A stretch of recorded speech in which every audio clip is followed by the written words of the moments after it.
నిన్న అపోస్తుల కార్యములో కొంత ఉపోద్ఘాతంగా కొన్ని విషయాలు మనం చూడగలిగాం. వాస్తవానికి అపోస్తుల కార్యములు అనేది 4 సువార్తలు తర్వాత 5వ సువార్త అని కూడా అపోస్తుల కార్యాన్ని అని అంటారు.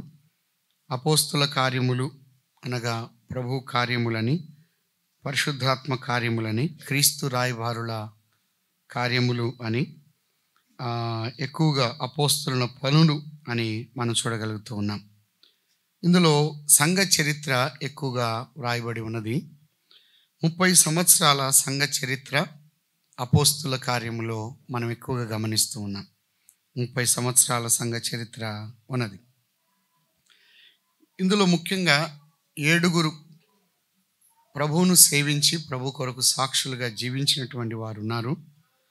మరి ఎక్కువ మంది కూడా మనము గమనించగలుగుతున్నాం. కానీ ఎక్కువగా పేతురు యోహానుల యొక్క పరిచర్య మొదటి 15 అధ్యాయాల్లో మనం చూస్తాం. పేతురు యోహానులు కలిసి వారు పనిచేశారు, శిష్యులు కూడా కలిసి వారు పనిచేశారు. ఎక్కువగా పేతురు యోహానుల పరిచర్య మొదటి 15 అధ్యాయాల్లో మనము గమనిస్తూ ఉన్నాం. బర్నబా పరిచర్య అపోస్తుల కార్యములో బర్నబా పరిచర్య 4వ అధ్యాయంలోను, అదే సమయంలో 9వ అధ్యాయంలోను, 11వ అధ్యాయం నుండి 15వ అధ్యాయం వరకు బర్నబా జరిగించిన సేవ లేదా పరిచర్య వివరాలు రాయబడి ఉన్నాయి. పేతురు యోహానులు కలిసి పనిచేసినటువంటి పరిచర్య మొదటి 15 అధ్యాయాల్లో మనం చూస్తూ ఉన్నాం. బర్నబా యొక్క పరిచర్య ప్రారంభంలో 4వ అధ్యాయంలో కనబడుతుంది. అదే సమయంలో 9వ అధ్యాయంలో మనం చూస్తూ ఉన్నాం. 11వ అధ్యాయం నుండి 15వ అధ్యాయం వరకు బర్నబా జరిగించిన సేవ మనం గమనిస్తూ ఉన్నాం. తర్వాత సమరయ ప్రాంతంలో అన్య జనాంగము మధ్య పరిచర్య చేసినటువంటి వారు ఫిలిప్పు. అది ఎక్కువగా 6వ అధ్యాయంలో ఫిలిప్పు యొక్క పరిచయం కనబడుతుంది. కానీ ఫిలిప్పు చేసినటువంటి పరిచర్య 8వ అధ్యాయంలో మనం చూస్తున్నాం. 8వ అధ్యాయంలో ఫిలిప్పు అన్య జనాంగము మధ్య సమరయ ప్రాంతంలో పరిచర్య జరిగించాడు. ఆ ఫిలిప్పే అపోస్తుల కార్యములు 21వ అధ్యాయం 8వ వచనంలో అపోస్తుల కార్యములు 21:8 అన్నాడు, మరునాడు మేము బయలుదేరి కైసరకు వచ్చి 7 ఒకడును సువార్తికుడైన ఫిలిప్ అన్నాడు. ఫిలిప్పు ప్రారంభంలో ఎవరు? 6వ అధ్యాయంలో పరిచారకుడు. కానీ 21వ అధ్యాయంలో మనం చూస్తే అతడు సువార్తికుడు అనే మాట మనం చూస్తున్నాం. కనుక ఫిలిప్పు యొక్క సేవ వివరాలు దాదాపుగా ఎక్కువగా మనం గమనించం, కానీ కనబడకుండా దేవుని యొక్క పని జరిగించినటువంటి వాడు. కనుక మొదటిసారిగా అన్య జనాంగమ మధ్య పరిచర్య జరిగించినటువంటి వాడు, సమరయ ప్రాంతంలో సేవ చేసినటువంటి వాడు ఫిలిప్పు. అది 8వ అధ్యాయంలో. సంఘము చెదిరిపోయిన తర్వాత కొంతమంది ఆయా స్థలాలకు వెళ్ళారు. అందులో ఫిలిప్పు కూడా వెళ్ళి సువార్త పని జరిగించినట్టుగా మనం చూస్తూ ఉన్నాం. అది ఫిలిప్పు యొక్క సేవ వివరాలు. పరిచారకుడైనటువంటి స్టెఫను విషయమై 6-7 అధ్యాయాల్లో రాయబడి ఉంది. స్టెఫను విషయమై పరిచారకుడైనటువంటి స్టెఫను 6-7 అధ్యాయాల్లో ఆయన యొక్క సేవా వివరాలు మనం చూస్తూ ఉన్నాం. కనుక సంఘ చరిత్రలో మొదటి హతసాక్షి ఎవరంటే స్టెఫను. దైవ గ్రంథములో మొదటగా చంపబడిన వాడెవరు? హేబేలు. కానీ సంఘ చరిత్రలో మొదటి హతసాక్షి స్టెఫను. అందుకే 6వ అధ్యాయంలో ఆ 7 మొదటివాడు 6వ అధ్యాయం 5వ వచనం అన్నాడు, స్టెఫను అని రాయబడింది. మొదటివాడు స్టెఫనే, మొదటి హతసాక్షి స్టెఫనే, ప్రభు కొరకు నిలబడినటువంటి వాడు అని మనం చూస్తూ ఉన్నాం. మొదటి హతసాక్షి. 6-7 అధ్యాయాల్లో స్టెఫను ప్రభు కొరకు సాక్షిగా నిలబడ్డాడు. అదే సమయంలో హతసాక్షి అయ్యాడు. ఒక పరిచారకుడుగా ఉన్నాడు, ఒక సాక్షిగా ఉన్నాడు, ఆ తర్వాత హతసాక్షి అయ్యాడు ప్రభు కొరకు. మరి ముఖ్యంగా స్టెఫను జీవితంలో మనం చూస్తే ఏంటంటే లేఖనాలు బాగా ఎరిగినటువంటి వాడు స్టెఫను. పరిచారకుడే కానీ లేఖనాలు బాగా ఎరిగినవాడు. కొంతమంది పరిచారకులుగా ఉంటారు కానీ లేఖనాలు ఎరగరు. కానీ పరిచారకులు పరిచర్యకు మాత్రమే కాదు, వారు లేఖనాలు ఎరిగినటువంటి స్టెఫను. అందుకే అబ్రహాం విషయం చెప్పింది ఎవరు? స్టెఫనే. మోషే విషయం చెప్పింది స్టెఫనే. పితరుల విషయం మాట్లాడింది స్టెఫనే. అంత ధైర్యంగా ధీటుగా నిలబడి ప్రభు కొరకు సాక్షిగా జీవించింది ఎవరంటే స్టెఫన్ను మనం చూస్తున్నాం. కాబట్టి స్టెఫన్ యొక్క సేవా వివరాలు 6-7 అధ్యాయాల్లో రాయబడి ఉన్నాయి. ఆ తర్వాత బర్నబా పౌలు ఇద్దరు కలిసి పనిచేశారు. బర్నబా పౌలు ఇద్దరు కలిసి పనిచేశారు. అది 9వ అధ్యాయంలోను, ఆ తర్వాత 11వ అధ్యాయం నుండి 15వ అధ్యాయం వరకు మనం చూస్తున్నాం. బర్నబా పౌలు ఇద్దరు కలిసి పనిచేశారు. అపోస్తలుల కార్యం 9వ అధ్యాయంలోను, 11వ అధ్యాయం నుండి 15వ అధ్యాయం వరకు మనము గమనించగలుగుతూ మనమన్నాం. నిన్న ఆలోచన చేశాం, మొదటి 7 అధ్యాయాల్లో యెరూషలేములో సంఘము సాక్ష్యము కలిగి ఉన్నది. మొదటి 7 అధ్యాయాల్లో యెరూషలేములో సంఘము సాక్ష్యం కలిగి ఉన్నది. 8 నుండి 12 వరకు యూదయ సమరయ ప్రాంతములో సంఘము సాక్ష్యము కలిగి ఉన్నది. తర్వాత 13 నుండి 28 వరకు బూదిగంతముల వరకు సంఘము సాక్ష్యము కలిగి ఉన్నది.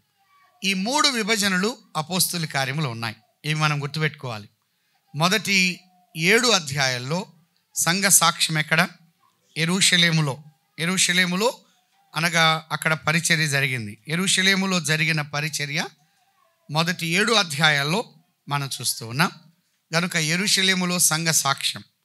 రెండవది 8వ అధ్యాయం నుండి 12 వరకు యూదయ సమరయ ప్రాంతంలో జరిగిన పరిచర్య. కనుక సంఘ సాక్ష్యము లేదా పరిచర్య 8 నుండి 12 వరకు యూదయ సమరయ ప్రాంతంలో, అంటే సంఘము చెదిరిపోయిన తర్వాత కొంతమంది యూదయకి వెళ్ళారు, సమరయకి వెళ్ళారు. మొట్టమొదటిసారిగా అన్య జనాంగము మధ్య పరిచర్య ప్రారంభించబడింది. 8 నుండి 12 అధ్యాయాలు. ఆ తర్వాత 13 నుండి 28 వరకు బూదిగంతముల వరకు సంఘము సాక్ష్యము కలిగి ఉన్నది. అందుకే యెరూషలేం అనేది మత కేంద్రం. సువార్త యెరూషలేములో ప్రారంభించబడి రోమా వరకు వ్యాపించింది. ఎలా వ్యాపించిందో నిన్న మనం ఆలోచన చేశాం.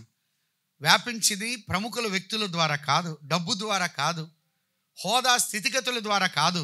ఎలా వ్యాపించిందంటే శ్రమల ద్వారా, హింసల ద్వారా సువార్త స్ప్రెడ్ అయింది. సువార్త పూర్తిగా వ్యాపించినట్టుగా మనం చూస్తున్నాం.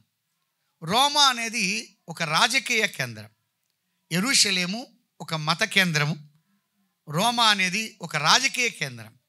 మత కేంద్రం నుండి రాజకీయ కేంద్రం వరకు సువార్త వ్యాప్తి ఎలా జరిగిందో అక్కడ వివరాలు వ్రాయబడి ఉన్నాయి. మంచిది. ఈ యొక్క ఉదయకాల వేళలో ముఖ్యంగా మనం గమనించినట్లయితే కొన్ని కూడికలు అపోస్తుల కార్యములో కొన్ని ఉన్నాయి, కొన్ని సమస్యలు ఉన్నాయి అపోస్తుల కార్యంలో. వీటన్నిటినీ ఏ విధంగా వారు అపోస్తులు ప్రారంభ దినాల్లో చేశారో, వాటిని చక్కబరిచారో, ఈ నేటి దినాల్లో మనం ఉన్నటువంటి స్థానిక సంఘాల్లో మనం ఎలా కొనసాగాలో వాటిని మనం ఆలోచన చేద్దాం. మొదటిదిగా మనము 2 సమస్యలు అపోస్తుల కార్యములో ఉన్నాయి. 2 సమస్యలు. ఒకటి అపోస్తుల కార్యములు 6వ అధ్యాయం. అపోస్తుల కార్యములు 6వ అధ్యాయంలో మొదటిది మనము గమనిద్దాం. మొదటి వచనం నుండి, ఆ దినములలో శిష్యుల సంఖ్య విస్తరించింది. ఇక్కడ మనం చూస్తున్నాం, శిష్యుల సంఖ్య ఏమవుతూ వచ్చింది? విస్తరించింది. శిష్యులు అనగా వాస్తవానికి మత్తయి సువార్త ఒక వచనాన్ని మనం గమనిద్దాం. 28వ అధ్యాయం 19వ వచనం.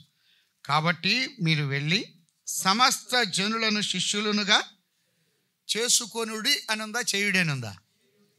ఇప్పుడు ఈ దినాలు ఏంటంటే నా శిష్యుడండి అంటున్నారు. మనం శిష్యులుగా చేసుకోకూడదు. చాలామంది చూడండి, టీవీలో మనం చూస్తాం, శిష్యులుగా చేసుకుంటున్నారు.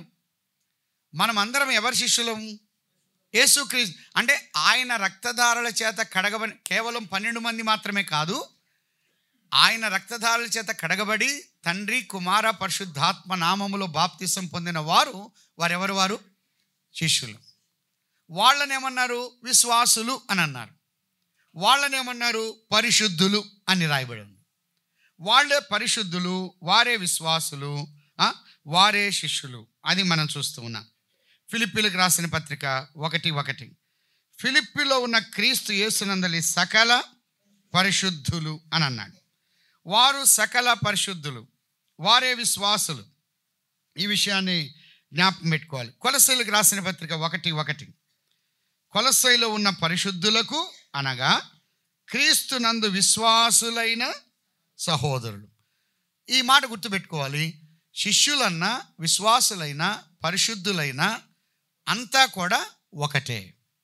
కనుక శిష్యుల సంఖ్య ఏమైంది? విస్తరించాం. ఎప్పుడైనా గమనించండి, సంఖ్య విస్తరిస్తూ ఉండగా, శిష్యుల సంఖ్య విస్తరిస్తూ ఉండగా కొన్ని సందర్భాల్లో సమస్యలు కూడా ఏమవుతూ వచ్చాయి? విస్తరించాయి. దైవగ్రంథంలో శిష్యుల సంఖ్య విస్తరించింది. 9:31 సంఘము విస్తరిస్తూ వచ్చింది. సంఘ విస్తరణ మనం చూస్తున్నాం. 16:5 అనుదినము వారు విస్తరిస్తూ వచ్చారు. 16:1 అనుదినము విస్తరించారు. 6:1 శిష్యుల సంఖ్య విస్తరించింది. 6:7 ఆ మాట చూద్దామా? 6:7 దేవుని వాక్యము ప్రబలమై శిష్యుల సంఖ్య యెరూషలేములో బహుగా విస్తరించాను. కనుక బహుగా విస్తరించింది. ఈ మాట మనం చూస్తున్నాం. ప్రారంభ దినాల్లో శిష్యుల సంఖ్య విస్తరించింది, సంఘము విస్తరించింది. అంత మాత్రమే కాకుండా బహుగా విస్తరించింది. ఆ అనుదిన విస్తరణ అనేది 16:5 మనం చూస్తున్నాం. అయితే విస్తరిస్తూ ఉండగా అప్పుడేం జరిగింది? 6:1 ఆ దినంలో శిష్యుల సంఖ్య విస్తరించున్నప్పుడు అనుదిన పరిచర్యలో తమలోని విధవరాండ్రను చిన్న చూపు చూచిరని హెబ్రీల మీద గ్రీకు భాష మాట్లాడు యూదులు సనుగు. ఇక్కడ పరిచర్య సంబంధించినటువంటి సమస్య వచ్చింది. ఈ యొక్క సమస్య మనం గమనించినట్లయితే ఎవరు సనుగుతున్నారంటే హెబ్రీల మీద గ్రీకు భాష మాట్లాడే యూదులు సనుగుతున్నారు. ఎందుకంటే మాలో ఉన్న విధవరాండ్రను చిన్న చూపు చూస్తున్నారు అని నెగ్లెక్ట్ చేస్తున్నారు. అంటే మా వాళ్ళను ఒక రకంగా చూస్తున్నారు, మీ వాళ్ళను ఒక రకంగా చూస్తున్నారు. ఈ సమస్య ఇప్పుడు వచ్చింది కాదు. ఎప్పటి నుంచి ఉన్నది? ఆది నుండి ఉన్నది కదా. కొన్నిసార్లు ఈ బఫే సిస్టంలో కానీ వంట వడ్డించేటప్పుడు చూసేవాడు బ్రదర్ వందనాలు అంటారు. ఎందుకంటే ఒక ముక్క ఒక గంట ఎక్కువ పడిద్ది అని. అది కొన్నిసార్లు అన్నాడు. వాళ్ళు చూడగానే అని అన్నాడు. ఆయన మొహం చూసి పరిచర్య చేస్తూ ఉంటాడు. చూసారా? వాస్తవానికి పరిచర్య చేసేవారు ఎలా చేయాలంటే శుద్ధ మనసుతో చేయాలి. అది రోమాపత్రిక 12వ అధ్యాయంలో ఉంది. రోమాపత్రిక 12వ అధ్యాయం ఏంటంటే ఒక వ్యక్తి పరిచర్య చేస్తే శుద్ధ మనసుతో పరిచర్య చేయాలి. అంటే ఏ రకమైన తన అని లేకుండా పరిచర్య చేయాలి. కానీ ఇక్కడేం చేస్తున్నా అంటే ఈ గ్రీకు భాష మాట్లాడేవారు వీరు అన్య జనాంగం, వీరి పట్ల ఏం చేస్తున్నా అంటే అక్కడ యూదులు ఉన్నారు 2 రకాలుగా. హెబ్రీ భాష మాట్లాడేవారు ఉన్నారు, గ్రీకు భాష మాట్లాడేవారు ఉన్నారు. కానీ హెబ్రీల మీద గ్రీకు భాష మాట్లాడే యూదులు సనుగుతున్నారు. అంటే మీలో ఉన్న విధవరాండ్రను ఎక్కువగా చూస్తున్నారు, మాలో ఉన్నటువంటి వారిని మాత్రం తక్కువ చూస్తున్నారు. ఎక్కువ తక్కువ అనే భేదం ఏర్పడింది. అంత మాత్రమే కాదు, మరొక భేదం ఏర్పడిందంటే భాషాపరమైనటువంటి భేదాభిప్రాయం వచ్చింది. భాషాపరమైన భేదం వచ్చింది, వర్ణ సంబంధించినటువంటి భేదం వచ్చింది. కొన్నిసార్లు మా భాష ఎక్కువ, మీ భాష తక్కువ, గనుక తక్కువ మాట్లాడే వాళ్ళని ఒక రకం, ఎక్కువగా మాట్లాడే వాళ్ళని మరొక రకం. మా కులం ఎక్కువ, మీ కులం తక్కువ. ప్రారంభంలో 4వ అధ్యాయంలో 2వ అధ్యాయంలో వాళ్ళు సమిష్టిగా ఉన్నారు, వారి మధ్య ఏకాభిప్రాయం ఉన్నది, వారు ఒకే భావముతో కలిగి ఉన్నారు. కానీ రాను రాను ఏమైందంటే వారి మధ్య పరిచర్య విస్తరిస్తూ ఉండగా భేదాభిప్రాయం కలిగింది. ఇదంతా విచారకరమైన సంగతి. ఈ నేటి దినాల్లో కూడా అనేక రకాలైన భేదాలు వచ్చాయి. రంగు భేదం వచ్చింది, జాతి భేదం వచ్చింది, వర్ణ భేదం వచ్చింది, కుల భేదం వచ్చింది, సాంఘిక పరిస్థితుల భేదం వచ్చింది, ఆర్థిక పరిస్థితుల భేదాలు వచ్చాయి సంఘాల్లో. ఇది వాస్తవం. ఆ దినాల్లో ఏ విధంగా అయితే ఎక్కువ తక్కువ అని భాషలో భేదం వచ్చింది, కులమతాల్లో భేదం వచ్చిందో, ఈ నేటి దినాల్లో కూడా ఉన్న ఐక్యత దెబ్బతిన్నది, ఉన్న ప్రేమ దెబ్బతినిపోయింది, ఉన్నటువంటి ఈక్వాలిటీ సమానత్వం పోయింది. ఒకే భావం ఉన్నది, కానీ ఇప్పుడు ఆ భావం లేదు. ప్రారంభంలో చూడండి, 4వ అధ్యాయంలో మనం చూస్తే 32వ వచనంలో 4:32, విశ్వసించిన వారందరూ ఏక హృదయమును ఏకాత్మయు గలవారై ఉండిరి. వన్నెస్ ఉన్నది. ఎవడును తనకు కలిగిన వాటిలో ఏదియు తనదని అనుకొన లేదు. వారికి కలిగినదంతయు వారికి సమిష్టిగా ఉండెను. ఆ మాట మనం చూస్తున్నాం. ఎందుకంటే 33వ వచనం, ఇదియుగాక అపోస్తలులు బహుబలముగా ప్రభు అయిన యేసు పునరుద్ధానం గురించి సాక్ష్యం ఇచ్చిరి.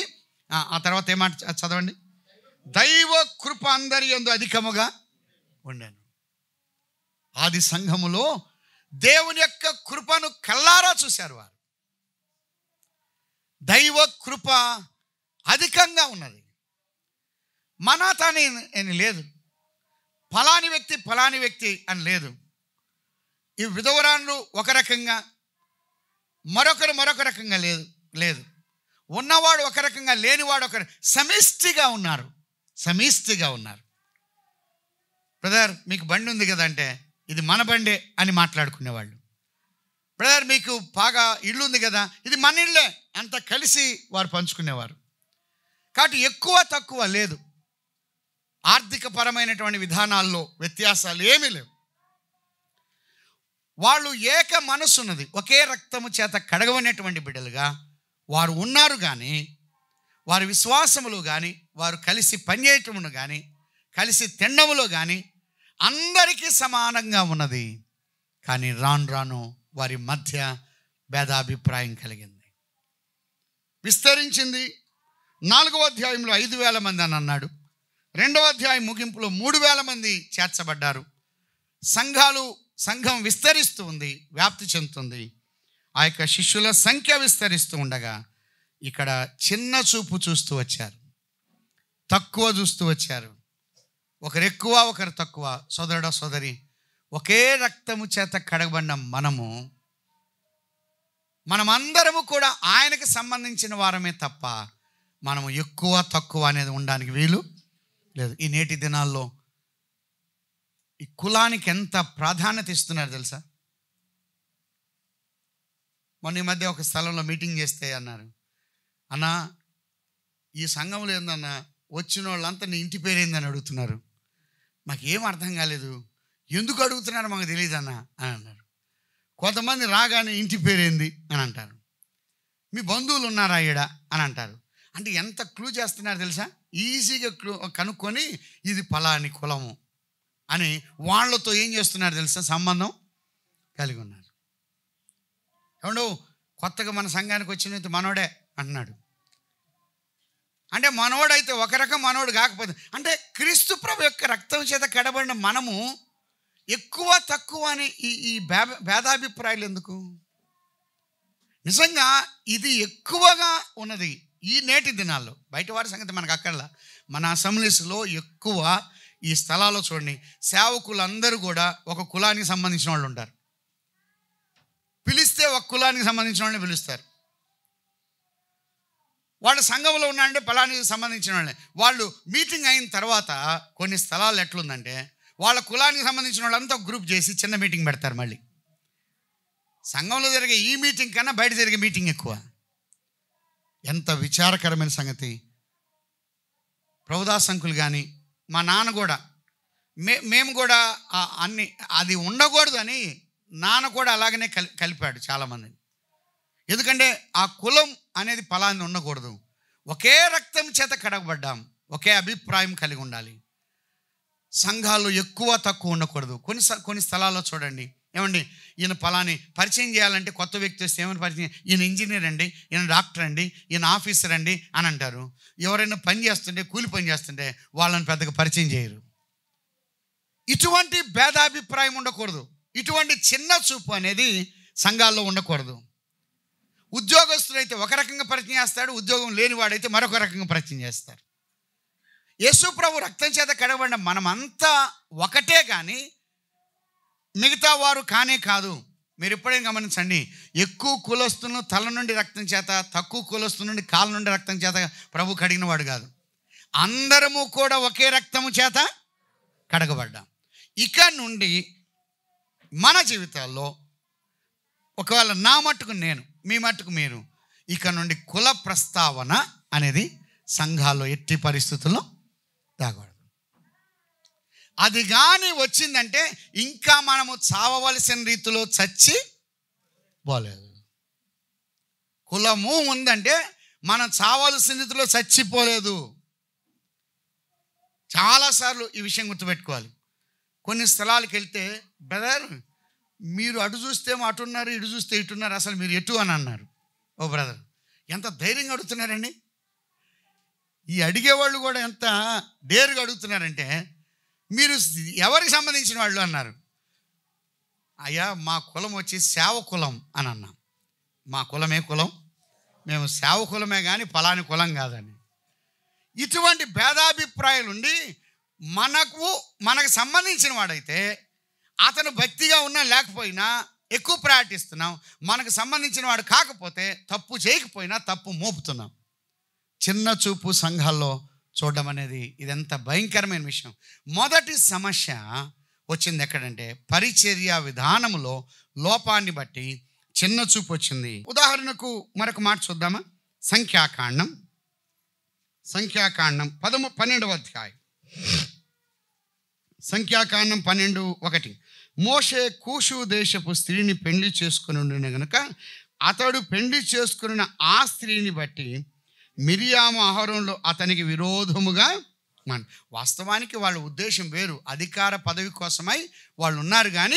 కానీ ఏం తీసుకొచ్చారంటే, కూషు దేశపు స్త్రీని పెళ్లి చేసుకున్నారు. అంటే కూషీలు లేకపోతే కూషు సంబంధించిన వాళ్ళు కొద్దిగా నల్లగా ఉంటారు. కానీ మోషే ఎటువంటి వాడు? దివ్య సుందరుడు అని ఈ భేదాభిప్రాయం పెట్టారు. కాబట్టి వచ్చేది ఎక్కడంటే, మన కుటుంబంలోనే కొన్నిసార్లు వస్తాయి. మన కుటుంబంలో వస్తుంది. కొన్నిసార్లు మాట్లాడను, ఈ నల్లోనండి నల్లదాన్ని పెళ్లి చేసుకున్నాడు అని అంటున్నారు. ఆ నల్లదాన్ని పెళ్లి చేసుకున్నాడు. ఆ నల్లగా ఉన్న వాళ్ళని ఎవరు సృష్టించారు? దేవుడు సృష్టించాడు. దేవుడు సృష్టిస్తే, దేవుడు సృష్టించినటువంటి ఆ వ్యక్తిని మనం కించపరుస్తున్నామంటే ఎవరిని కించపరిచినట్టు? దేవుణ్ణి. అర్థమవుతుందా? ఎప్పుడు కానీ రాకూడదు.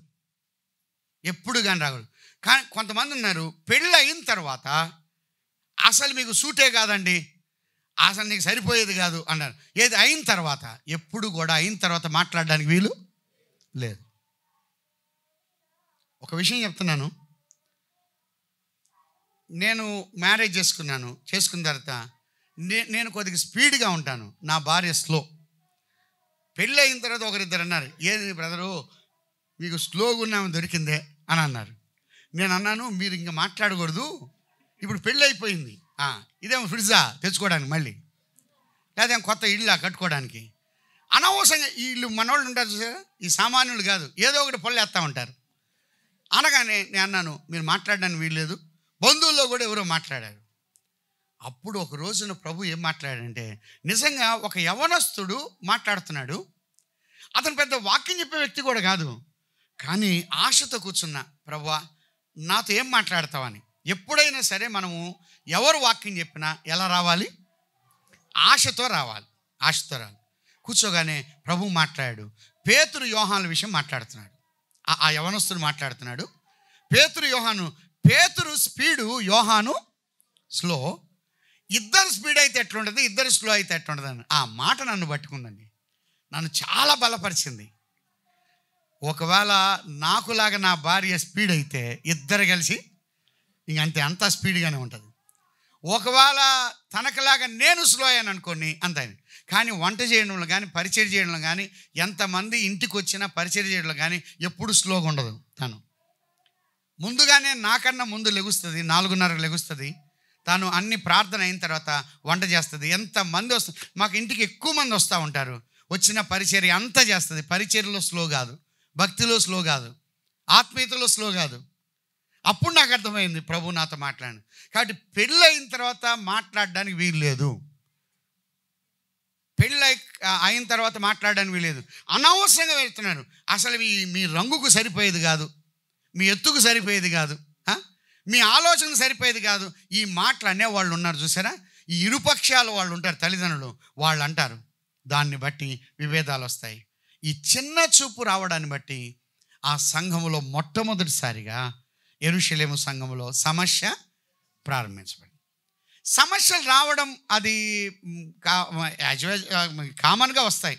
ఏ ఇంట్లో అయినా సమస్య వస్తుంది, ఏ కుటుంబంలో అయినా సమస్య వస్తుంది, ఏ సంఘములో అయినా సమస్య వస్తుంది. కానీ సమస్య రావడం కాదు, కానీ సమస్య ఏమవ్వాలి, పరిష్కరించబడాలి.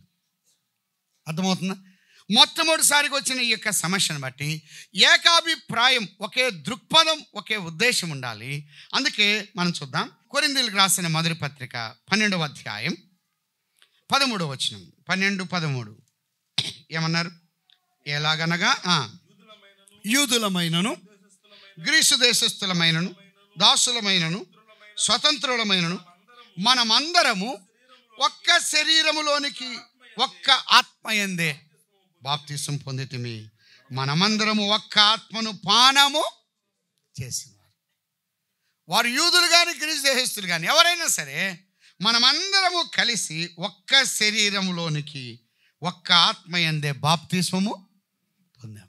మనం బాప్తిసం పొందింది ఒకే ఆత్మలో మనం బాప్తిసం పొందాం.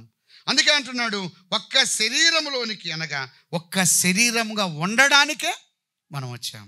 అర్థమవుతుందా? రొట్టెలు ఆరాధన చేసేటప్పుడు రొట్టె ఎన్ని రొట్టెలు పెడతారు? ఒక్క రొట్టె. ఎందుకని? ఒక్క శరీరం, ఒక్క శరీరం. ఒక్క శరీరంగా ఉన్న మనము, ఒక్క శరీరంగా ఉన్న మనము నువ్వు ఫలాని కులం, నువ్వు ఫలాని కులం, నువ్వు ఫలాని వర్ణం, నువ్వు ఫలాని వర్ణం అని విభేదాలు కలిగితే, ఈ శరీరములోనే పోట్లాట వస్తే, ఈ చేతికి కాలుకి, కాలుకి ముక్కుకు పోట్లాట వస్తే ఈ ఐక్యత ఉంటుందా? ఉండదు.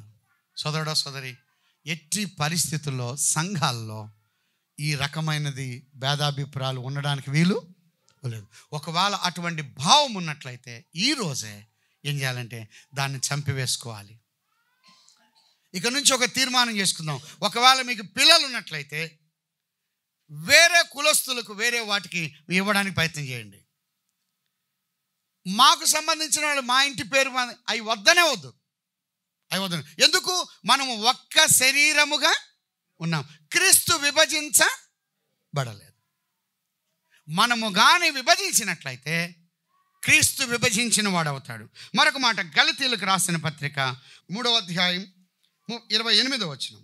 3:28 ఇందులో యూదుడని గ్రీసు దేశస్థుడని లేదు, దాసుడని స్వతంత్రుడని లేదు, పురుషుడని స్త్రీ అని లేదు, యేసు క్రీస్తునందు మీరందరూ ఏకముగా ఉన్నారు. యూదుడు కానీ గ్రీసు దేశస్థుడని లేదు. మనం యేసు క్రీస్తునందు ఎలా ఉన్నాం? ఏకముగా ఉన్నాం, ఒకే శరీరముగా ఉన్నాం. కొలస్సీలకు రాసిన పత్రిక 3వ అధ్యాయం 11వ వచనం. కొలస్సీలకు రాసిన పత్రిక 3వ అధ్యాయం 11వ వచనం. ఇక్కడ మళ్ళీ చెప్తున్నాడు, గ్రీసు దేశస్థుడని యూదుడని భేదము లేదు, సున్నతి పొందుతాయని సున్నతి పొందకపోవటయని భేదము లేదు, పరదేశి అని శిథీయుడని దాసుడని స్వతంత్రుడని లేదు, కానీ క్రీస్తే సర్వమును అందరిలో ఉన్నవాడునై ఉన్నాడు. అమెరికా వాడని, జర్మనీ వాడని, జపాన్ వాడని, ఆంధ్ర వాళ్ళని, కేరళ వాళ్ళని, తమిళనాడు వాళ్ళని అనడానికి వీలు లేదు. అందరిలో ఉన్నది ఎవరు? క్రీస్తు. అందరిలో క్రీస్తు ప్రభు ఉన్నారు. ఫలాని అనడానికి వీలు లేదు. మనకు ఫలానికి సంబంధించిన నా భాష మాట్లాడేవాడు అనడానికి వీల్లేదు. మనమందరము కూడా ఒకే రక్తము చేత కడగబడ్డాం, ఒకే శరీరముగా ఉన్నాం. అందరిలో ఉన్నది ఎవరున్నారు? క్రీస్తు ప్రభువే. గనుక ఈ రకమైన భేదాభిప్రాయం అనేది కలగడానికి వీల్లేదు.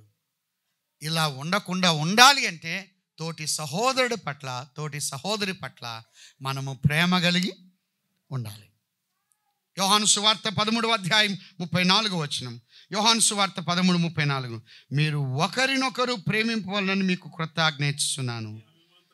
నేను మిమ్మును ప్రేమించినట్టే మీరును ఒకరినొకరును ప్రేమింప. నా వల్లే ప్రేమించడం కాదు, ఇక్కడేమన్నంటే నేను మిమ్మును ప్రేమించినట్టే మీరును ఒకరినొకరు ప్రేమించాలి.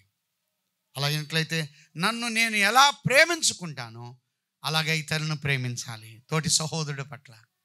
అలాంటప్పుడు ఏ రకమైన భేదాభిప్రాయము ఉండదు, ఎక్కువ తక్కువ అని ఉండదు, ఫలాని కులము ఫలాని మతము అనేది ఉండదు.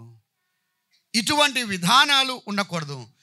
సంఘాలు బయట సంఘాలుగా మన క్రైస్తవ అసెంబ్లీస్, క్రిస్టియన్ అసెంబ్లీస్ కుల సంఘాలుగా ఉండడానికి వీలు లేదు. కుల సంఘాలుగా ఉన్నట్లయితే, అందుకే ఈ మతభేదములు పుట్టించేవాడిని మీరేం చేయాలంటే అతన్ని దూరంగా ఉంచండి అని చెప్పాడు. ఎట్టి పరిస్థితుల్లో అవి కలగడానికి వీల్లేదు, అవి మాట్లాడడానికి కూడా వీల్లేదు. చాలాసార్లు మాకు కొన్నిసార్లు ప్రపోజల్ పంపిస్తారు, ఏమండి మా కులం అయితే చూడండి అంటారు. అవి మేము ఎట్లా అడుగుతాం? ఫోన్ చేసి మేము అడుగుతామా? కాబట్టి ఇది సరైనటువంటి విధానం కాదు. ఈ విధానం అనేది మన యొక్క విశ్వాస జీవితంలో పూర్తిగా చచ్చిపోవాలి. అలాగైతే మొదటిది వచ్చినటువంటి సమస్య, వారికి పరిచర్య విధానంలో లోపం కలిగింది. వెంటనే వారు ఏం చేస్తున్నారంటే, అక్కడ సమస్య వచ్చినప్పుడు ఆనాటి దినాల్లో ఆ ఆది సంఘం ఏం చేసిందంటే వారు వెంటనే ఒక పని చేస్తున్నారు. చూడండి, అపోస్తుల కార్యములు 6వ అధ్యాయం. సమస్య రాగానే సమస్యను నానబెట్టొద్దు, సమస్యను అలాగనే ఉంచుకోవడానికి వీలు లేదు. ఇప్పుడు ఉదాహరణకు ఒక గాయం ఏర్పడింది, గాయం ఎవ్వరికి తెలియకుండా కట్టుకట్టామనుకోండి, అదేమైంది? అది ముదిరిపోద్ది. ఒకానొక సమయంలో ఏమైంది? కాలు తీసేంతవలసిన పరిస్థితి వస్తుంది. అవునా కదా? సంఘాలు ఎందుకు చీలిపోతున్నాయంటే, సంఘాలు ఎందుకు దూరం అయిపోతున్నాయంటే ఆ సమస్యను ఏం చేస్తున్నారు? అట్లే పెడుతున్నారు, నానబెడుతున్నారు. ఏ సమస్య అయినా సరే, కుటుంబ సమస్య, భార్యాభర్తల మధ్య వచ్చినా కూడా, ఒకవేళ మా సమస్యలు ఎవరింట్లో అయినా వస్తాయి. ఒకవేళ నాకు సిస్టర్కి ఏదైనా వచ్చినప్పుడు నేను అంటాను, ఫలాని విషయంలో మనం ఇలా ఉందాం, ఇలా ఉంటే మంచిది అంటే వెంటనే అడ్జస్ట్ అయిపోతాం అంతే. అంతేగాని దాన్ని నానబెట్టుకొని కొన్ని వారాల వరకు మాట్లాడుకోకుండా ఉండి ఇలా ఉండడం అనేది సరైనటువంటి విధానము కాదు. సమస్య వచ్చింది, కానీ సమస్య ఎక్కడైనా వస్తుంది, కానీ వాళ్ళు ఏం చేస్తున్నారంటే వెంటనే వారు ఏం చేశారు? 6వ అధ్యాయం 2వ వచనం. అప్పుడు 12 అపోస్తలులు తమ యొద్దకు శిష్యులను సమూహమును పిలిచి, మేము దేవుని వాక్యము బోధించుట మాని ఆహారము పంచిపెట్టుట యుక్తము కాదు. అంటే ఇక్కడ అపోస్తలులు ఏమి గమనించారంటే వారి యొక్క రెస్పాన్సిబిలిటీ వారు గుర్తించారు. దేవుడు మమ్మల్ని ఎందుకు నియమించాడు? ప్రార్థించడానికి, బోధించడానికి, సంఘ పరిచర్య చేయడానికి, కానీ ఈ యొక్క పరిచర్య చేయడానికి కాదు. గనుక ఈ యొక్క విషయంలో మీరు ఏం చేయాలంటే మీరే ఏర్పాటు చేసుకోండి, ఎవరిని పడితే వాళ్ళని ఏర్పాటు చేసుకోకూడదు. ఎందుకు? మన కులస్తులని ఏర్పాటు చేసుకోవద్దు, జ్ఞానం కలిగిన వాడని ఏర్పాటు చేసుకోవద్దు, ఏదో హోదా కలిగిన వాడని ఏర్పాటు చేసుకోవద్దు. ఆత్మ సంబంధమైన లక్షణాలు కలిగిన వారిని మీలోనే ఏర్పాటు చేసుకోండి అని చెప్పారు. వెంటనే వాళ్ళు ఏర్పాటు చేసుకున్నారు. 7గురిని ఏర్పరచుకున్నప్పుడు అందరికీ సమత అనిపించింది. ఆ సమస్య వెంటనే ఏమైపోయింది? పరిష్కరించబడింది. దేని ద్వారా సమస్య పరిష్కరించబడింది అంటే ప్రార్థన ద్వారా. ప్రార్థన ద్వారా సమస్య వచ్చినప్పుడు వెంటనే విశ్వాస జీవితంలో నేను ఏం చేయాలంటే కూర్చొని ఏం చేయాలి? ప్రార్థన చేయాలి. ఎవరి వల్ల సమస్య వచ్చిందో ఆ సహోదరుని లేకపోతే ఆ సహోదరిని వెంటనే కూర్చోబెట్టి, బ్రదర్ ఈ విషయంలో సమస్య వచ్చింది, దీని విషయంలో మనం ఏమి చేద్దాం. ఇప్పుడు మీటింగ్లు పెట్టడం కాదు, సువార్త ప్రకటించడం కాదు, అది సెకండరీ. ఇప్పుడు ఏం చేయాలి? ఈ సమస్య ఏమవ్వాలి? పరిష్కరించబడాలి. వెంటనే వారు కూర్చొని ఆది సంఘములో ఉన్నటువంటి అపోస్తలులు, నాయకులు, పెద్దలు ఏం చేశారంటే సమస్యను వెంటనే పరిష్కరించినప్పుడు వారు కూడా, మిగతా వారు కూడా విన్నారు. ఈ దినాల్లో పరిష్కరించేవారు ఉన్నా వినేవారు లేరు. మీరెవరండి మాకు చెప్పడానికి అనేవాళ్ళు ఉన్నారు. సోదరుడా, సోదరి, ఎప్పుడైతే తగ్గుతామో, నిన్న దేవుని దాసులు వివరించారు, మనం ఎప్పుడైతే తగ్గుతామో అప్పుడు సమస్య ఏమైంది? పరిష్కరించబడుతుంది. అబ్రహాము, లోతు వారి పశువుల కాపర్లకు సమస్య వచ్చింది. వెంటనే అబ్రహాం ఏం చేశాడు? ఆత్మీయుడైన అబ్రహాము, భక్తిపరుడైన అబ్రహామే తగ్గి లోతును పిలిపించి మాట్లాడాడు. ఎప్పుడైనా సరే ఆత్మీయులుగా ఉన్నవారు, భక్తిపరులుగా ఉన్నవారు తగ్గాలి. తగ్గుతున్నామంటే చేతగానితనము కాదు. లోతు తగ్గలేదు. కొన్ని సంవత్సరాల కిందట ఒక సహోదరుడు నన్ను చొక్కా పట్టుకున్నాడు. ఆ రోజు చొక్కా పట్టుకున్నప్పుడు నేను చాలా బాధపడ్డా. ఇంకో బ్రదర్ ఆ రోజు స్పీకర్ ఉన్నారు. ఎందుకంటే పెద్దలకు చెప్పి ప్రార్థన ఇప్పించలేదన్న ఉద్దేశంతో నన్ను పట్టుకున్నాడు.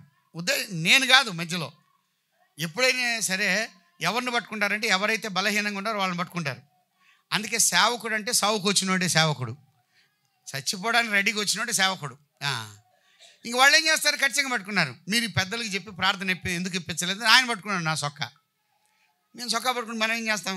నేను మౌనంగా ఉన్నాను, చాలా బాధపడ్డాను. మీటింగ్ అయిన తర్వాత అందరూ అన్నారు, బ్రదర్ ఈయన్ను మాత్రం పెద్ద ఆయన్ను బండి మీద ఎక్కించుకెళ్ళొద్దు, ఆయనంతటా ఆయన వెళ్తాడు, మిమ్మల్ని చొక్కా పట్టుకున్నాడు కదా అని అన్నాడు. సరే, ఏమైపోయింది? నాకు నా మనస్సాక్షికి, నా శరీరానికి చాలా పోరాటం ఉంది. అందరూ వెళ్ళిపోతున్నారు, పెద్ద ఆయన నిలబడి ఉన్నాడు బయట. ఈ శరీరం అంటుంది, నేను చొక్కా పట్టుకున్నాను, నువ్వు ఎట్ట ఎక్కించుకెళ్తావు అంటుంది. లోపల అంటున్నాను, నువ్వు ఎక్కించుకెళ్తావా లేదా ఇప్పుడు బండి మీద? నేను చాలా స్ట్రగుల్ అయ్యాను. ఇద్దరు పెద్దలు వచ్చారు, మీరు ఎక్కించుకెళ్ళబాకండి, మీరు వెళ్ళిపోండి అని అన్నారు. కానీ మనసు ఒప్పట్ల. ఇక నేను ఈ టైంలో నేను చాలా ఓడిపోయేటట్టున్నాను.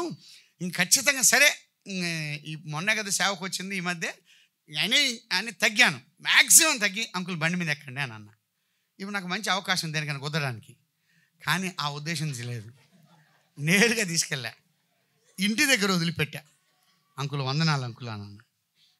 ఆయన ఏం చేశాడంటే అందరి ముందు బజారులో కాళ్ళు పట్టుకొని గట్టిగా ఏడుస్తుంటే అంకుల్ మీట ఆంటీ పరిగెట్టుకుంటూ వచ్చింది. ఏంటి అని. బాబు నేను చొక్కా పట్టుకున్నాను అన్నాను. నువ్వు ఎట్లా పట్టుకున్నావు అసలు? నువ్వు ఎంత కోపం నువ్వు, అది ఇదని అని. ఆంటీ ఇంటి ఏమనబాకండి, మీరెందుకు గొడవ పడతారు అని ఇంటికి తీసుకెళ్ళా. ఆయన కాసేపు ఎటు వెళ్ళాడు. నేను భయపడ్డా, ఎటు వెళ్ళాడు పెద్ద ఆయన మిలిటరీ క్యాండిడేట్, ఊర్లో ఇద్దరిని చంపాడు. ఇంక పెద్ద నేను లెక్క కాదు ఆయనకు.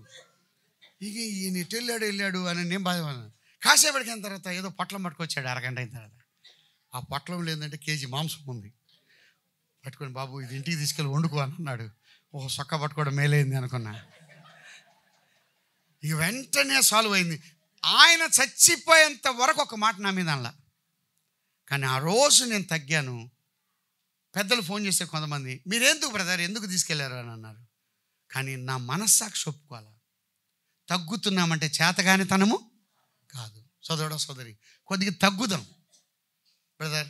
ఒకవేళ యేసుక్రీస్తు ప్రభు యొక్క ప్రేమ ఏంటంటే, తప్పు మనది కాకపోయినా నీతి అంటే మన మీద వేసుకుంటే చాలు. బ్రదర్ ఐఎమ్ వెరీ సారీ అని కలిసిపోతే చాలు. బ్రదర్ మీ విషయంలో నేను ఇలా మాట్లాడాను అంటే చాలు, సమస్య వెంటనే ఏమైపోద్ది? పరిష్కరించబడింది. ఆ దినాల్లో సమస్య పరిష్కరించబడింది. అపోస్తలులు ప్రార్థన ద్వారా పరిష్కరించారు. విశ్వాస జీవితంలో సమస్యలు వస్తాయి, కానీ ప్రార్థన చేయడం ముఖ్యం. సమూయేలు ఏం చేశాడు? సమూయేలు మొదటి గ్రంథం 8వ అధ్యాయం ఒక వచనాన్ని చదువుదామా? సమూయేలు మొదటి గ్రంథం 8వ అధ్యాయం 6వ వచనం.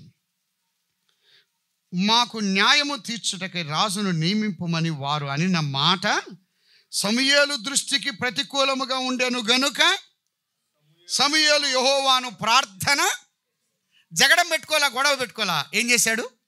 ప్రార్థన చేశాడు. మాకు రాజును నియమించాలని వాళ్ళు పట్టుబట్టి అడుగుతుంటే అది అనుకూలంగా ఉందా, ప్రతికూలంగా ఉందా? ప్రతికూలంగా. సోదరుడా, సోదరి, సంఘంలో కొన్ని ప్రతికూలంగా ఉంటాయి, కానీ మనం ఏం చేయాలి? ప్రార్థన చేయాలి. మొట్టమొదటిగా సమస్య పరిష్కరించబడాలి అంటే విశ్వాస జీవితంలో నీవు నేను చేయవలసిన పని ఏంటి? ప్రార్థన చేయాలి. తగ్గాలి, ప్రార్థన చేయాలి. మారా సమస్య వచ్చినప్పుడు మోషే ఆ సమస్యను ప్రభు దగ్గరికి తీసుకొచ్చాడు. సమస్య మన చేతిలోకి తీసుకోకూడదు. సమస్య ఎవరి చేతులకు అందించాలి? ప్రభు చేతులకు అందించాలి. వాళ్ళు చేసిన పని అది. ఎక్కడైనా చూడండి, సమస్యను వాళ్ళు కానీ తీసుకుంటే అది సమస్య కూర్చుంటుంది, అది ప్రభు చేతులకు అప్పగించాలి. ఒకటి, సమస్య వచ్చినప్పుడు విశ్వాస జీవితంలో తగ్గి నీవు నేనేం చేయాలి? ప్రార్థన చేయాలి. రెండవది, విశ్వాస జీవితంలో వెంటనే దాన్ని పరిష్కరించాలి. అబ్రహాం ఏం చేశాడంటే దాన్ని నానబెట్టలేదు, దాన్ని ఏం చేశాడు? పరిష్కరించాడు. ఆదికాండం 13వ అధ్యాయంలో. కానీ సమస్య వచ్చినప్పుడు దాన్ని వెంటనే ఎవరైతే పరిష్కరించగలరో వాళ్ళ ఆత్మీయులకు మాత్రమే ఈ సమస్యను మనం ఏం చేయాలి? చెప్పాలి. ఎవరికి పడితే వాళ్ళకు చెప్పడానికి వీలు. ఆ సమస్యకు యాజ్యం పోసి దాన్ని ఇంకా ప్రోత్సహించి పురికొల్పే వాళ్లకు చెప్పకూడదు. ఎవరికి చెప్పాలంటే ఎవరైతే పరిష్కరించగలరో, ఎవరైతే అర్థం చేసుకుంటారో వారికి మాత్రమే చెప్పాలి. అలాగైతే మొదటిది పరిచర్య సంబంధించిందిగా వాళ్ళ మధ్య ఉన్న భేదాభిప్రాయం, ఆ చిన్న చూపు అనే సమస్య, ఆ సనుగుట అనే సమస్యను వాళ్ళు సులువుగా పరిష్కరించారు. 7 ఏర్పాటు.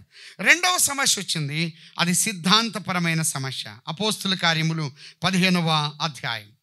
అపోస్తుల కార్యములు 2 సమస్యలు ముఖ్యంగా చూస్తాం. ఒకటి, సంఘముల్లో వచ్చిన సమస్య, పరిచర్యను బట్టి వచ్చిన సమస్య. హెబ్రీ భాష, గ్రీకు భాషాపరమైనటువంటి భేదాభిప్రాయం వారి మధ్య వచ్చింది. విధవరాండ్రను చిన్న చూపు చూస్తున్నారు. అంటే మాలో ఉన్న విధవరాండ్రను తక్కువ చూస్తున్నారు, మీలో ఉన్న విధవరాండ్రను ఏం చేస్తున్నారు? ఎక్కువ చూస్తున్నారు. మీ భాష మాట్లాడేవారిని ఎక్కువ, హెబ్రీ భాష మాట్లాడేవారిని, గ్రీకు భాష మాట్లాడేవారిని తక్కువ. ఈ ఎక్కువ తక్కువ, ఈ రంగు కానీ, ఈ భాషాపరమైనది కానీ, ఈ వర్ణము కానీ, ఇవి కానీ ఉన్నట్లయితే వాటిని వెంటనే ఏం చేయాలి? పరిష్కరించుకోవాలి. మనమందరము కూడా ఒకటే. ఇందాక చదువుకున్నాం కదా, ఆ ఒక్క శరీరములో మనమున్నాం. ఆయన అందరిలో ఉన్నవాడు మన ప్రభు అయిన యేసుక్రీస్తు వారు మాత్రమే. అది రెండవ సమస్య వచ్చినప్పుడు ఏం చేశారు?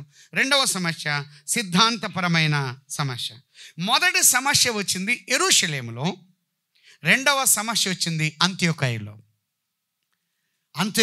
సమస్య వచ్చింది. ఈ సమస్య ఏంటంటే, ఊరక జ్ఞాపకం చేస్తాను. కొంతమంది ఏం చేశారంటే యెరూషలేము సంఘము నుండి అంత్యోకయకు వచ్చారు.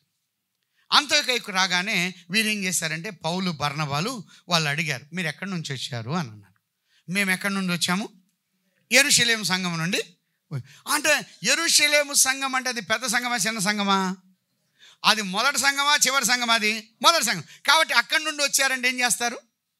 చేర్చుకున్నారు. వెంటనే చేర్చుకొని వాళ్ళు ఏం చేశారంటే అవకాశం ఇచ్చారు, ఏమండి వాక్యం ప్రకటించండి అని. వాళ్ళు నిలబడి ఏం చేశారంటే, మీరు యేసుప్రభువు నమ్ముకున్నారా అని అన్నారు. నమ్ముకున్నాము అన్నాను. వాళ్ళు ఉన్న వాళ్ళంతా, అంత్యోకయలో ఉన్న వాళ్ళంతా అన్య జనాంగం, ఎక్కువగా అన్యులు ఉన్నారు. మేము నమ్ముకున్నామన్నారు. అయితే మీరు సున్నతి పొందారన్న. సున్నత? అసలు సున్నతి విషయం పౌలు, బర్నబా ఇంతవరకు చెప్పలేదే. అప్పుడు వీళ్ళు ఏమేర్పడిందంటే, వీళ్ళు వచ్చిన వాళ్ళు ఎవరు? ఏ సంఘం నుంచి వచ్చారు? పెద్ద సంఘం నుంచి వచ్చారు. పెద్ద సంఘం నుంచి వచ్చిన వాళ్లకు తెలిసినది, ఈ చిన్న సంఘం వాళ్లకు తెలియదు. కాబట్టి పౌలు, బర్నబా చెప్పింది కరెక్ట్ కాదు, అసలు ఈ పెద్ద సంఘం నుంచి చెప్పిందే కరెక్ట్. చూడండి, ఇన్ని సంవత్సరాలుండి ప్రయాసపడి, పాటుపడి, కన్నీరు గార్చి, వాళ్ళు చెమటోర్చి వాళ్ళ మధ్య సువార్త ప్రకటిస్తే వీళ్ళు వచ్చి ఈరోజు వచ్చి ఏం చేశారు? తమ బోధ చేత 15వ అధ్యాయం 24వ వచనం, కొందరు మా యొద్ద నుండి వెళ్ళి అన్నారు. ఎక్కడి నుంచి వచ్చారు?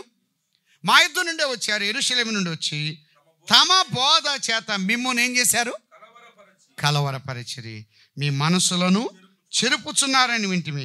వారికి మేము అధికారం ఇచ్చి, అంటే మేము సంఘము ద్వారా పంపించిన వాళ్ళము కాదు. ఒక విషయం గుర్తుపెట్టుకోవాలి, ఎవరైనా ఎక్కడి నుండైనా వస్తే వాళ్ళు ఎవరో తెలియకపోతే వాళ్ళకి ఎట్టి పరిస్థితుల్లో వాక్యం చెప్పడానికి అవకాశము ఇవ్వకూడదు. అర్థమవుతుందా? మనము కొన్నిసార్లు యేసు ప్రభు కంటే జాలిగల వాళ్ళం, అందరినీ చేర్చుకుంటూ ఉంటాం. కొన్నిసార్లు మన ఇంటికి అందరు వస్తూ ఉంటారు, చూసారా? వచ్చిన వాళ్ళందరూ ఏం చేస్తాం? చేర్చుకుంటాం.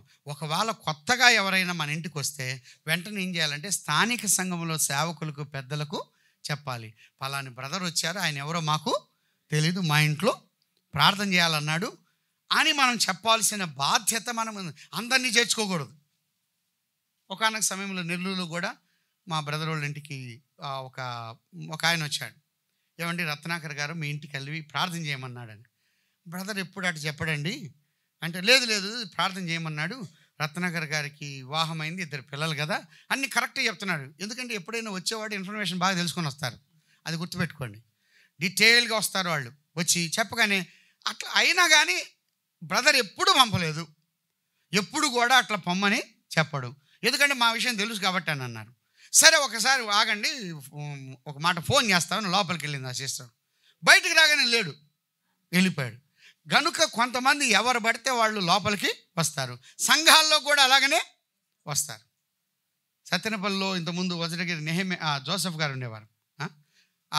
ఆయన ఉన్నప్పుడు వారి దగ్గరికి ఎవరో ఒక ఆయన వెళ్తూ మార్గంలో వచ్చాడట. రాత్రికి ఉండమని గది ఏర్పాటు చేసి పడకిచ్చి అన్నీ ఇచ్చి భోజనాలు పెట్టి అన్ని గట్రా చూసిన తర్వాత ఉదయాన్నే వాళ్ళు 6 గంటలకు కాఫీ తీసుకుని వెళ్తే సహోదరుడు లేడు. పోతూ ఈ మౌత్ పీసులన్నీ తీసుకుని వెళ్ళాడు, బ్యాగ్లో దుప్పటి కూడా పెట్టుకుని పోయాడు. ఖాళీ సంచితో వచ్చాడు, నిండుకు వెళ్ళిపోయాడు. అందుకే మనం ఎవరిని పడితే వాళ్ళని చేర్చుకోవడానికి వీళ్ళు. వీళ్ళు ఎక్కడి నుంచి వచ్చారు? యెరూషలేము సంఘం నుండి వచ్చారు. కొన్నిసార్లు కొంతమంది అంటారు మాది తల్లి సంఘం అండి అని. తల్లి సంఘాలు, పిల్ల సంఘాలు బైబిల్లో లేవు. సంఘమే. మాది బ్రాంచ్ సంఘాలు కూడా లేవు బైబిల్లో. సంఘమే, అటానమస్. సంఘము స్వయం ప్రాతిపదిక కలిగినది సంఘం, అంతే. కాబట్టి తల్లి సంఘం అండి, పిల్ల సంఘం అండి, మేము తల్లి సంఘంలో పెరిగానండి. తల్లి సంఘం అని బైబిల్ ఎక్కడ లేదు. యెరూషలేము తల్లి సంఘము కాదు. యెరూషలేము సంఘం యెరూషలేమే, అంత్యోకయ సంఘం అంత్యోకయమే. ఈ దినాల్లో కొత్తగా సిస్టమ్ చెప్తున్నారు, తల్లి సంఘాలు, పిల్ల సంఘాలు, బ్రాంచ్ సంఘాలు. ఈ సంఘాలు అనేవి లేవు బైబిల్లో. ఎక్కడి నుండి ఒక బ్రదర్ అన్నాడు ఈ మధ్య, ప్రకాశం జిల్లాలో మా సంఘం కేంద్ర సంఘం అని అన్నాడు. కేంద్ర సంఘం అనే బైబిల్ ఎక్కడుంది? కేంద్ర సంఘం అనేది లేదు. మనకు ఒక అడ్మినిస్ట్రేషన్ కానీ, ఒక నిర్వహణ కానీ అది లేదు. సలహాలు ఇచ్చేవాళ్ళు ఉన్నారు. ఎవరైనా బ్రదర్ మేము ఏం చేయాలంటే సలహాలు ఇవ్వచ్చు, కానీ వాళ్ళు అడిగినప్పుడు వారు పిలిస్తే అంతే తప్ప నా అంతటి నేను వచ్చి మీ సంఘంలో సమస్య ఉంది కదా కాబట్టి ముందు దీన్ని పరిష్కరించాలి అంటే వాళ్ళు ఏమంటారంటే మీ కుటుంబంలో కొన్ని ఉన్నాయి కదా నేను వస్తానంటాడు. లేనిపోయింది ఎందుకు సమస్య? వాళ్ళు పిలిస్తే మనం వెళ్ళడం మంచిది, కానీ అనవసరంగా ఏలు పెట్టడం మంచిది కాదు. అందుకే సంఘాలు అనేది స్వయం ప్రాతిపదిక కలిగింది. యెరూషలేము నుంచి రాగానే వాళ్ళు అవకాశం ఇచ్చారు. వాళ్ళు ఏం చేశారంటే మీకు ఖచ్చితంగా సున్నతి ఉండాలి అని చెప్తున్నారు. వాళ్ళు చెప్పిన బోధలో ఒకే మాట చెప్పాడు. 15వ అధ్యాయం 1వ వచనం, కొందరు యూదయ నుండి వచ్చి మీరు మోషే నియమించిన ఆచారము చొప్పున సున్నతి పొందితేనే కానీ రక్షణ పొందలేనని సహోదరులకు బోధించింది. ఈ విషయమై పౌలు, బర్నబాలు ఏం చేశారంటే చాలా విషయాలు చెప్పారు, కానీ వారు వినలా. వీళ్ళు ఏం చేశారు? పౌలు, బర్నబాలు యెరూషలేమునకు వచ్చి యెరూషలేములో ఈ విషయాన్ని తెలియపరిచారు. అప్పుడు యెరూషలేములో ఉన్నటువంటి అపోస్తలులు కూర్చొని సమస్యను పరిష్కరించి దాన్ని మొదలుపెట్టి, వారు ఎవరైతే అంత్యోకయ సంఘంలో గలిబిలు ఏర్పడిందో, ఇప్పుడు పౌలు చెప్పింది, బర్నబా చెప్పింది తప్పు, ఈ యెరూషలేము నుండి సంఘం నుంచి వచ్చిన వారు చెప్పింది కరెక్టు అని వాళ్ళ మధ్యనే అంత్యోకయ సంఘములో వారి మధ్య ఏమొచ్చింది? కలవరము వచ్చింది, భేదాభిప్రాయము వచ్చింది. అప్పుడు ఇద్దరిని పంపిస్తున్నాడు. ఆ ఇద్దరు వచ్చి సమస్యను పరిష్కరించారు. ఎలా పరిష్కరించారంటే అపోస్తులు రాసిన వ్రాతల ద్వారా, ఉత్తరాల ద్వారా పరిష్కరించబడాయి. రెండవది, వచ్చిన వారి వాక్కుల ద్వారా, వారి మాటల ద్వారా సమస్య ఏమైంది? పరిష్కరించబడింది. వారి రాక ఆదరణ కలిగింది, వ్యక్తులు ఆదరించారు, వ్రాతలు ఆదరించాయి, వాక్కులు ఆదరించాయి. కాబట్టి వారు వచ్చి అయ్యా ఈ పెద్దలు ఎవరు పంపించలేదు, వాళ్ళంతటా వాళ్ళే వచ్చారు. కానీ అసలైన బాధ ఏదనగా యేసుక్రీస్తు రక్తము చేత కడగబడ్డమే తప్ప ఈ సున్నతి అనేది ముఖ్యమైనది కాదు. ఇటువంటి భారాలు మీ మీద మోపడానికి వీలు లేదు అని చెప్పి దాన్ని చక్కబరిచి ఆదరించి ఇక్కడ కూడా సమస్య ఏమైంది? పరిష్కరించబడింది. సమస్య పరిష్కారం ఎలా జరిగిందంటే, ఒకటి ప్రార్థన ద్వారా, రెండవది సమస్య పరిష్కారం వెంటనే తెలుసుకొని వారు ఏం చేశారు? పరిష్కరించారు, నానబెట్టలేదు. మూడవది సమస్య ఎలా పరిష్కరించబడిందంటే, ఎవరైతే అనుభవజ్ఞులు ఉన్నారో, ఆత్మీయులు ఉన్నారో వారికి తెలిపి సమస్యను ఏం చేయాలి? పరిష్కరించుకోవాలి. అంతే తప్ప తొందరపడి ఎవరైతే సమస్యను ఎక్కువగా ప్రోత్సహిస్తున్నారో వారి దగ్గరకు మనము వెళ్ళకూడదు. ఈ రెండు సమస్యలు ఒకటి సిద్ధాంతపరమైన సమస్య పరిష్కరించబడింది. మొదటిది చూస్తున్నాం, పరిచర్యలో ఏర్పడిన సమస్య, అది పరిష్కరించబడింది. ఈ రెండు సమస్యలు, ఒకటి యెరూషలేము సంఘంలో వచ్చింది, మరొకటేమో అంత్యోకయ సంఘంలో వచ్చింది. యెరూషలేములో సంఘంలో వచ్చిన ఆ సమస్య పరిష్కరించబడింది, అంత్యోకయలో వచ్చిన సమస్య పరిష్కరించబడింది. కాబట్టి ఎప్పుడైనా గుర్తుపెట్టుకుందాం, కుటుంబాల్లో కానీ ఎక్కడైనా సరే సమస్య పరిష్కరించే ప్రభువు వైపు మనము చూడాలి. వ్యక్తుల వైపు మనము చూడడానికి వీలు లేదు. వ్యక్తుల వైపు చూస్తే ఆ సమస్య కూర్చుంటుంది. కానీ ప్రభు వైపు చూస్తే చాలు. అపోస్తలులు ఏం చేశారు? ప్రార్థన చేశారు. వారు భారముతో వేదనతో కన్నీళ్లు కార్చారు. సోదరుడా సోదరి, సమస్యలు వస్తాయి. కానీ సమస్యలు, ఒక విషయం గుర్తుపెట్టుకుందాం, మీ స్థానిక సంఘంలో వచ్చిన సమస్యను వేరే సంఘాలకు చెప్పడానికి వీలు లేదు. అప్పుడు ఏమైందో తెలుసా? ఆ సమస్య ఏమైంది? సమస్య కూర్చుంటుంది. నీ కుటుంబంలో వచ్చిన సమస్య ఎవరితో చెప్పొద్దు తల్లి. సోదరుడా, నీకు వచ్చిన సమస్యను ఎవరితో చెప్పొద్దు. ఈవెన్ నేను అంటాను, సేవకులు కూడా చెప్పొద్దు. అది పూర్తిగా పరిష్కరించబడకపోతే, ఇబ్బందిగా ఉంటే ఎవరైతే నీకు సన్నిహితంగా ఉన్నారో వారికి చెప్పడం మంచిది. కానీ ఎవరికి పడితే వాళ్ళకి చెప్తే ఏమైందంటే వాళ్ళు మరొకరికి చెప్తారు. ఇప్పుడు సమస్య ఏమైంది? ఎక్కువైంది తక్కువైద్దా? ఎక్కువైంది. సంఘ సమస్య అంతే, ఎవరితో చెప్పొద్దు. ఆ సమస్య తెలిసినప్పుడు నేనేం చేయాలంటే కన్నీళ్లతో ప్రార్థన చేయాలి. ఏనాడైనా కుటుంబ సమస్య వచ్చినప్పుడు ఏడ్చిన సందర్భాలు ఉన్నాయా? సంఘ సమస్య వచ్చినప్పుడు ఏడ్చిన సందర్భాలు ఉన్నాయా? ఉదయ వేదనతో భారముతో ప్రార్థన చేస్తే ప్రభు, మన సమస్య మన చేతులు దాటిపోతాయి, కానీ ప్రభు చేతులు దాటిపోలేవు. సమస్యను పరిష్కరించగలిగినవాడు ఆయన ఒక్కడే. ఆయన వైపు చూద్దాం. విశ్వాస జీవితంలో ఆయన వైపు చూస్తూ ముందుకెళ్దాం. మోషే సమస్యను ప్రభు ఎదుట పెట్టాడు. అయ్యా, ఈ సమస్య పరిష్కరించిన నా వల్ల కాదు, ఈ సనుగుంది, నేను చేత కాదు, నా తెలివి సరిపోదు, నా జ్ఞానం సరిపోదు అంటే సమస్య ఎప్పుడైనా చూడండి, సమస్య పెద్దదిగా ఉంటుంది. కానీ యేసు ప్రభు దగ్గర సమస్య పెడితే, ప్రభు దగ్గర పెడితే సమస్య పరిష్కారం ఎలా అవుద్ది? సులువైద్ది. అర్థమైందా? అసలు చెట్టు ఆ కొమ్మ నరికేయమన్నాడు. చెట్టు కొమ్మ నరికేయడం పెద్ద సమస్య. అది తీసుకెళ్ళి నరకగానే వెంటనే ఏమైపోయింది? సాల్వ్ అయింది. కాబట్టి సమస్య ఎక్కువ ఉంటుంది, కానీ సమస్య పరిష్కారం మాత్రం ప్రభు దగ్గరికి తీసుకొస్తే ఎలా ఉంటుంది? సులువుగా ఉంటుంది. ఆ విధంగా మన యొక్క జీవితాల్లో ఏ రకమైన భేదాభిప్రాయాలు లేకుండా వన్నెస్, ఒక మనసు, ఏక మనసు కలిగి విశ్వాస జీవితం మనం కొనసాగిపోదాం. సమస్యలు పెట్టించే వారి వైపు చూడొద్దు, సమస్య తీర్చే ప్రభు వైపు చూద్దాం. సమస్యాత్మకమైన వ్యక్తిగా నేను ఉండడానికి వీల్లేదు. సంఘాల్లో సమస్యను పరిష్కరించే వ్యక్తిగా ఉందాం. అలా ఉండి మన ప్రభువును మనం ఏం చేయాలి? మహింపరచాలి. దేవుడి మాటలు దీవించు.